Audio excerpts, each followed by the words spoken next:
What's the plan for the movie? The rollout, the... Well, we're What's the having rollout, Kat? we're we're having the big premiere on the 15th. That's a invite-only event, and then it will screen here 5 times a day between the 16th and the 24th. Emma's Journey is coming now in November, Okay. so And I'm there every day between sort of 2 and 8 really. So it's easy to find us. It's easy to find people who know everything that you need to know. There are so many different areas. The legal situation in all different countries in Europe, which is all very, very different.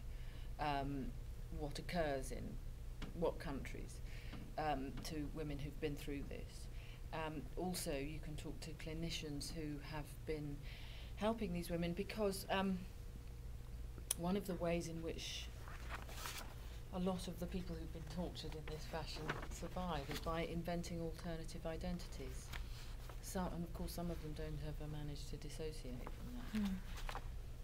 The worst thing for the women who've been through this is that they think of themselves as dirty, that they are wicked and awful. And when Elena went back to Moldova, she couldn't stay there because her relationship with her own identity was so skewed that she couldn't exist in that world anymore without feeling that she didn't and couldn't ever belong there again.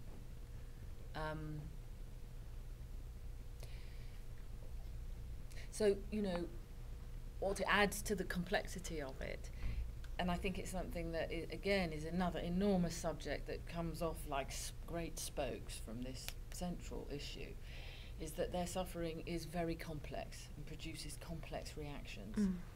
Because what will happen is you'll have an official, like a policeman, which is why it's very important to speak to persons who work in the police, in the Home Office. Everyone needs to see it and understand it. Because they say, why didn't you come to us for help? So you must understand that these women don't trust you. Because they've mostly come from countries where there's vast amounts of corruption in that area. And B, they've been told time and time again, accompanied with blows and starvation and rape, that never to trust a person in uniform because they'll do the same thing. Right.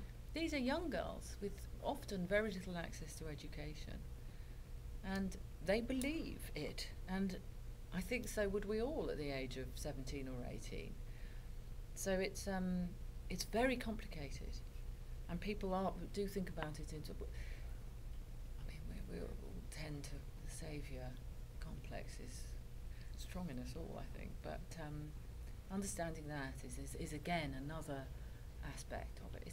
It's a very multi-layered it's thing. also with Katya. You saw Katya in the film. I mean, Yes. she was living in the suburbs. Her door was not locked. Right. And the question that I get time and time again, why didn't she run away? Right. Yeah. But they Yeah. break your character, they break your spirit. You're will. so afraid that you can't go anywhere. No, Like absolutely. they think they're watched. I mean, they were actually listened to. Right. They think, first of all, in where she used to live, there's nowhere to go. It's the suburbs. Where are you going to go?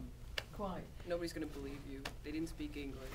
Well, and also, if you have been taken on a very long and complex journey with papers that work, with lots of people who've taken you through different borders and across different borders into different countries, you assume that they're everywhere. Right.